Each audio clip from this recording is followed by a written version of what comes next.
53 жасына қараған шағында дүниеден озып отыр. Марқұм туған жері Жасталап ауылы, сонда оқып, білім алып,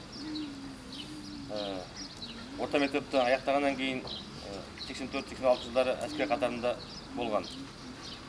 Отын алдындағы борышын атқарып келгеннен кейін құрылысшы мамандығын алып,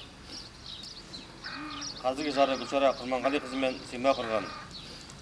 Ата-анасының ақ батасын алып, Москва қаласына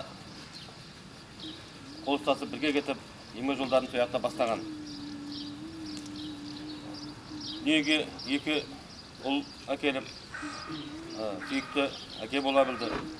Оларды тәрбиелеп, оқытып, тұңғыш ұлының өткен жылы үлкен тойын жасап, өз алдына отау тіккізіп, одан бір немере сүйіп отырған сүйікті әке. Жұмекең жүрген жерінде өте еңбекқор, адал, бауырмал, айналасына үлкен достарын жинай білген, үлкен жүректі азамат, жанұясына қамқор жан, сүйікті жарымен екеуі осы күнге дейін осы Россия астанасы Мәскеуде суын ішіп, ауасын жұтып,